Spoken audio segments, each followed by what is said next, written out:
Okay, Dennis, you're a cleanup hitter. All right, Charlie, thank you so much. It's a really powerful message. And I don't know if you know story of Ed Norris. He was a former Baltimore City Police Commissioner and then Maryland State Yes. superintendent for Maryland State Police. But he basically went to jail. They put him in jail for more or less similar things. He Yeah.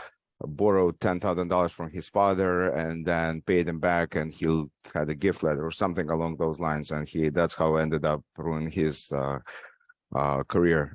But the question I had, we had sometime when I was in high school, basically seven of us ended up getting expelled for something completely silly, and we got reinstated afterwards. But at one point we went to I went to actually night school that was fairly rough. I mean, there were like ambulances taking people in and out. I mean, not in, but out consistently. And there were times I wasn't sure that whether I was going to walk out of there or not. And the people in my class, I remember, I knew them from outside, and they would bring guns to parties and things like that. But at one point, we were in there. This is 11th grade, and we're doing some things. I'm over exaggerating a bit, but it's like we're doing 2 plus 2 or extremely simple math for 11th grade.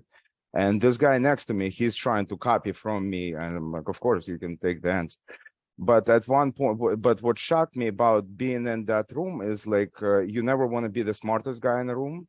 And at that point, I was, not because of my credentials, but I guess the company. And at that point, whatever I did, I never wanted to be in a room like that again. Did you ever have feeling like that? And what were your conclusions, and did it push you forward in your journey?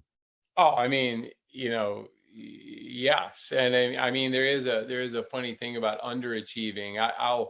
I'll actually answer that with a funny story from prison, which there aren't that well. There's actually a lot of funny stories from prison. And by the way, I do know who Ed Norris is, and I know his story well, and it's ridiculous. Ridiculous. I'll quote Jim Webb. He used to be a senator in Virginia, who said that prison is for people we're afraid of, not people we're mad at. It's a total, it's an industry that has to feed itself with human beings, and it just destroys people's lives when, they could have fired him from his job and made him pay the money back, and he would have been embarrassed and gone on with his life. And instead, they got to ruin somebody. Anyway, I show up to prison, and the next weekend after I get there, there's a basketball tournament basically that's going to happen. Free throw shooting contest, 3-point shooting contest. So I played basketball, in college for a couple of years, and but I mean, I'm a 6 foot, middle-aged white dude, and not intimidating to anyone. So so I don't enter. I decided not to get into the games because it just didn't know people. But I entered the 3-point contest. I just signed up for 3-point contest and the free throw shooting contest, and there were 75 men in the 3-point shooting contest. So I'm literally last on the list. And it's the double rims, metal. It's those kind of things where if you aren't perfect, like, it's not going in. So anyway, everybody else goes, and you get 10 shots. And I think a couple of people made 7. So there were 2 guys tied with 7 3-pointers. And when I step up and I make my first 8 3-pointers, and I missed the last 2, but it didn't matter. So I end up winning the 3-point contest. And here's what happened next. This guy, I entered the free throw contest, and I stepped up to shoot free throws. And this guy who was about 6'9", 270, he's actually running the rec yard. So he's the inmate who's in charge of everything going on. He puts a big paw on my shoulder, and he said, "That was some impressive shooting, Engle. If I was you, I wouldn't win the free throw shooting contest."